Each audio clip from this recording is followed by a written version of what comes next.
France totale. 7h, 10h sur Radio Courtoisie, ligne droite, Corentin Périni. Bonjour à tous les auditeurs qui nous rejoignent. Bonjour à Franck qui est avec nous à la technique. Bonjour. Marie Falicon qui vient de nous faire sa raison de croire. Et Louis Rigaudière. Bonjour Louis Rigaudière. Bonjour Liselotte et bravo pour votre chronique de la veille. Mais merci Louis. Qui cartonne beaucoup. Je n'atteins pas encore votre niveau. Vous faites des concours en fait dans la salle de récréation. Pas encore le c'est maître. vrai, bon alors je suis au top niveau, mais après voilà, c'est bien parti en tout cas Liselotte, bravo à vous.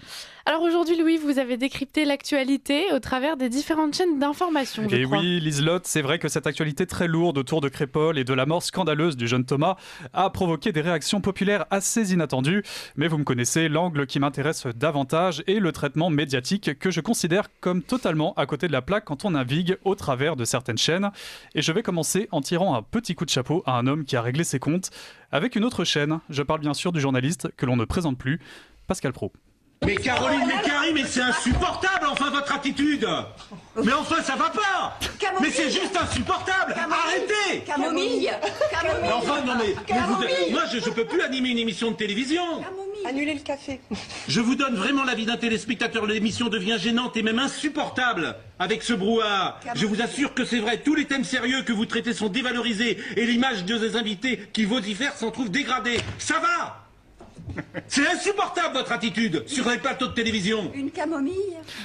Oui, alors ce n'était pas aussi violent que cet extrait mythique de 2019, mais il faut bien avouer que tout de même, il est rarissime, pour ne pas dire inconcevable, qu'un journaliste d'une grande chaîne d'information dénonce une autre chaîne d'information pour le traitement d'une affaire aussi sensible que celle de la mort de Thomas. Et il est question cette fois-ci des fameux bandeaux que l'on voit affichés sur BFM TV, et autant dire que certains d'entre eux n'ont pas du tout plu à Pascal Praud. C'est intéressant ce qui se passe dans la Drôme. C'est un fait XXL, majeur de la société française.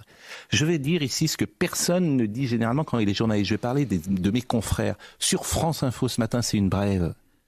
Sur France Télévisions ce matin, c'est une brève. Et nos amis de BFM que je vais citer, vous allez voir ce tweet, c'est le bandeau du pain béni pour l'extrême droite. On en est là en France. Crépol, du pain béni pour l'extrême droite. Voilà, c'était chez notre confrère Laurent Ruquier hier. Du pain béni pour l'extrême droite. On en est là.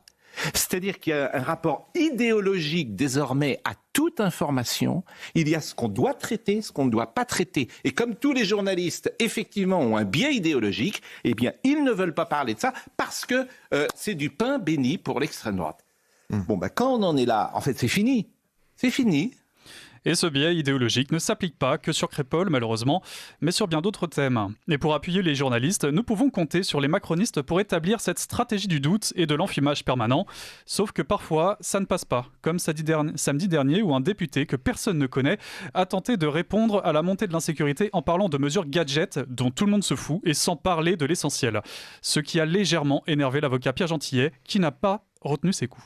Et une lutte impitoyable également contre les mouvements politiques radicaux comme l'islam radical. Absolument insupportable. Quand la conférence de presse du gouvernement sera terminée sur le plateau, est-ce que vous pourrez à un moment nous dire concrètement ce que vous allez faire ? Parce que moi, ce discours, je n'en peux plus. Excusez-moi, là, je réagis comme citoyen. Je n'en peux plus. C'est un discours de description des faits. À aucun moment, vous n'allez poser sur la table, vous ou votre gouvernement, la question qui se pose, qui est la question migratoire, d'accord ? Ces gens-là sont venus d'où ? Ils sont venus de banlieue, d'accord ? Et ils sont venus attaquer un village. Nous avons eu la même chose avec Enzo, souvenez-vous, ce petit blond de 16 ans, pardonnez-moi, j'en peux plus, mais qui a été assassiné, d'accord, par deux personnes qui venaient, pas du village, et qui venaient manifestement de banlieue. Je peux parler aussi de Philippe, ce jardinier, qui a été assassiné par deux sauvages, pareil. Au moment où nous parlons, nous avons 500 000 personnes qui entrent chaque année légalement sur notre sol. Qu'allez-vous faire face à cela ? Rien. Et tout va continuer comme d'habitude, jusqu'en 2027. Vous allez venir sur les plateaux de télévision, vous allez déplorer parce que des morts, on en aura encore et encore. Je suis désolé, et vous serez dans ce constat d'impuissance, vous serez dans des obligations de moyens, vous nous direz, oui, on va essayer, on va faire ce qu'on peut, et rien ne changera. Donc, si vous voulez, je voudrais qu'à un moment, moi, je ne peux plus entendre ce discours. Et d'ailleurs, en fait, ça passe et on passe du temps. Et en fait, rien ne va changer. Mais cette France-là, qui a été attaquée, elle a rien demandé à personne. Elle paye ses impôts. Elle vit honnêtement. Elle essaie de vivre sa vie tranquillement. Et on l'attaque. On l'assassine. Et vous n'êtes pas à la hauteur. Voilà. Et puis, il y a eu cette polémique sur les prénoms que les autorités nous avaient sciemment cachés pour ne pas déclencher de colère ou de tension communautaire dans le pays, selon un ministre. Alors, quand ces fameux prénoms ont fini par sortir, les chantres de la bien-pensance comme Jean-Michel Apathy se sont levés pour pointer avec force l'utilité de cette information, dénonçant également le racisme des responsables politiques qui feraient un lien direct entre insécurité, terrorisme et immigration sur la seule base des prénoms à consonance étrangère. Et ce lien entre les prénoms, l'insécurité et le terrorisme a d'ailleurs été fait en direct, il y a 2 ans, sur LCI, par Jean-Michel Apathy lui-même. Pourquoi est-ce qu'on fera un lien entre l'immigration et le terrorisme ? Parce qu'hélas, depuis 6 mois, la preuve est administrée, c'est sur la table, et c'est pour ça qu'on ne peut pas dire non, il n'y a pas de lien. Oui, il y a un lien, on va regarder ce que je veux exprimer par là. Vous voyez le nom des 3 assassins, des 3 terroristes qui nous ont traumatisés ces derniers mois. À Conflans-Sainte-Honorine, c'est un Tchétchène, Abdullah Kanzourov, à la basilique Notre-Dame de Nice. Alors, Conflans-Sainte-Honorine, c'était le 16 octobre. Le 29 octobre à Nice, quelques jours après, Brahim Awissaoui, qui est un Tunisien, qui était donc sur le territoire français de manière illégale, et a Rambouillet, Jamel Gorchen, arrivé en France de manière illégale et puis régularisé. Donc il y a un lien. C'est pas dire que tous les immigrés sont des terroristes, mais oui, une part du terrorisme vient de personnes nées en France, radicalisés sur le sol français, qui ont des histoires particulières, qui sont des membres de la communauté nationale. C'est terriblement cruel de devoir le dire. Et puis une part, alors il y en a qui ont des pourcentages, moi ce soir je vais m'exonérer des pourcentages, une part du terrorisme sur le sol français vient de l'immigration. Oui. Alors d'ailleurs, en parlant de LCI, vous avez remarqué, Louis Rigaudière, une certaine évolution sur leur ligne éditoriale. Et oui, c'est assez curieux de voir une chaîne changer progressivement de point de vue en ce qui concerne les différents conflits qui se jouent actuellement dans le monde, à commencer par Israël, où l'on a pu entendre un général régler lui aussi ses comptes avec le député Meir Habib, habituellement reçu comme un prince sur tous les plateaux, surtout en cette période. Vous avez parlé de déshonneur, vous me parlez de mauvaise foi. Je répète, je persiste et je signe. Vous êtes un député de la République, vous devez défendre le droit. Comment pouvez-vous expliquer qu'en ces jours d'année, vous défendez le droit ? Franchement, il y a un problème. Simplement, le socle des démocraties, c'est le droit. C'est le respect du droit, c'est le respect du droit international. Là, vous m'expliquez que Israël est un État démocratique, mais qu'il a le droit de s'asseoir sur le droit par un espèce de droit millénaire, religieux, etc. Vous avez parlé de religion, je vais me parler de religion. Mais monsieur, quand vous parlez de Judée-Samarie, vous parlez forcément de ça.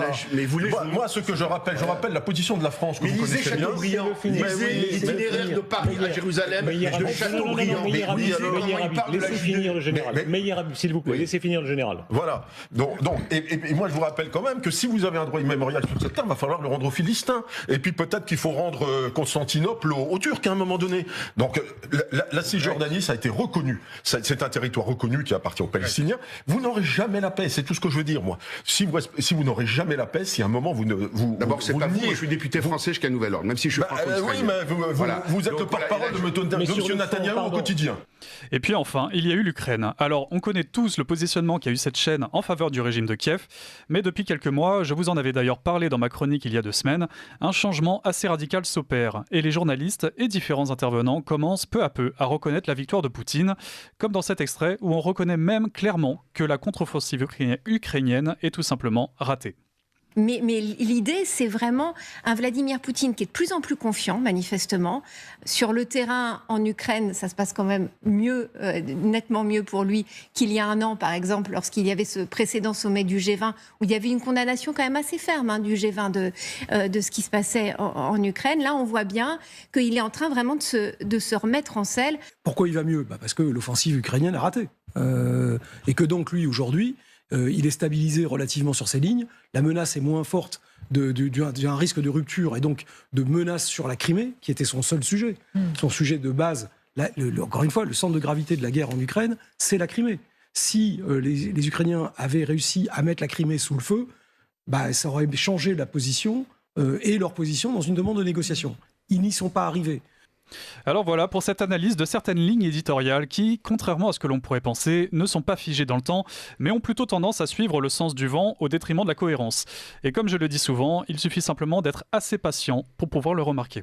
Merci Louis Rigaudière pour ce petit tour d'horizon. Je pense qu'on peut aussi parler de Patrick Cohen qui s'est illustré là dernièrement. Oui, ben ça c'est l'art du service public qui au bon moment nous pond une chronique de Patrick Cohen qui est quand même assez scandaleuse parce qu'elle renverse un petit peu les charges de la preuve et un petit peu l'historique fait autour de cette histoire. Et donc, en nous sortant une provocation faite par les rugbymen, comme quoi ils auraient tiré les cheveux d'une des personnes et ça aurait tout déclenché, c'est forcément ça a scandalisé, c'est en train de scandaliser beaucoup de personnes, beaucoup de journalistes notamment qui ont vraiment fait part de leur colère. Et il y a aussi un appel au signalement au niveau de l'Arcom parce que c'est vraiment, ça a choqué énormément de monde cette chronique. Marie Falicon, une réaction peut-être? Oui, totalement. Alors sur Jean-Michel Apathy, j'avoue, j'ai été très surprise. Je connaissais pas son premier, ce qui a été passé en deuxième interview dans lequel il parle du lien évident entre immigration et terrorisme. En tout cas, il le dit pour une part du terrorisme sur le sol français. Ça avait surpris. Ça date de quand, Sonore, pardon? 2019. Je connaissais pas du tout ce passage. C'était juste après l'attentat de Rambouillet. Et voilà, il avait fait un lien ensuite avec d'autres attentats et les prénoms des terroristes qui étaient de notoriété publique. Eh bien, en tout cas, ça surprend et c'est assez positif, disons que voilà. Et par ailleurs, ce qui m'a beaucoup surpris aussi, c'est son deuxième tweet, évidemment, la deuxième intervention qu'il faisait. Voilà, maintenant, ce sont les prénoms qui sont racistes. Ça me fait aussi...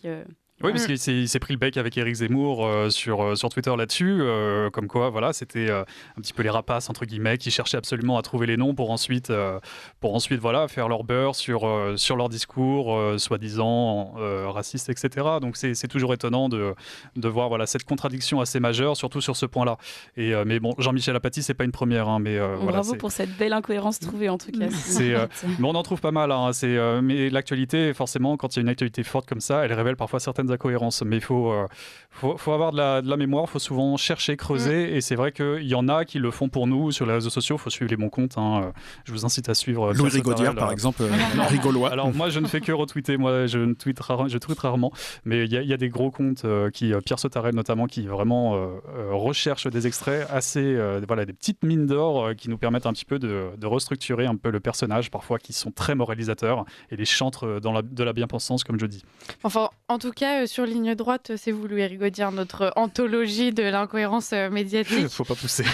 Oui, non, mais il connaît tous les nombres de vues par cœur. Il fait des chroniques qui mobilisent la planète entière. On va nous l'enlever, je crois. Mais même les extraterrestres vont venir le chercher. Les auditeurs s'imaginent Louis enfermé dans sa chambre derrière son ordinateur. C'est un peu ça. Il ne vit que la nuit ou dans le sombre. Par contre, ce qui est bien, c'est que il s'acharne un peu sur des médias qu'on n'aime pas forcément, et surtout, il donne tellement envie d'écouter Radio Courtoisie et Ligne Droite chaque jour. Et Pascal Pro, voilà. Oui. Non, son Pascal Pro qui est souffrant en plus depuis 2 jours, Louis, il est dans tous ses états. Mais oui. Je prie qu'il aille mieux. Là, d'ailleurs, je peux pas regarder en direct, parce que c'est en direct son émission, et je ne peux pas. Là, je suis à la radio, mais j'espère qu'il va mieux en tout cas. Petite pensée.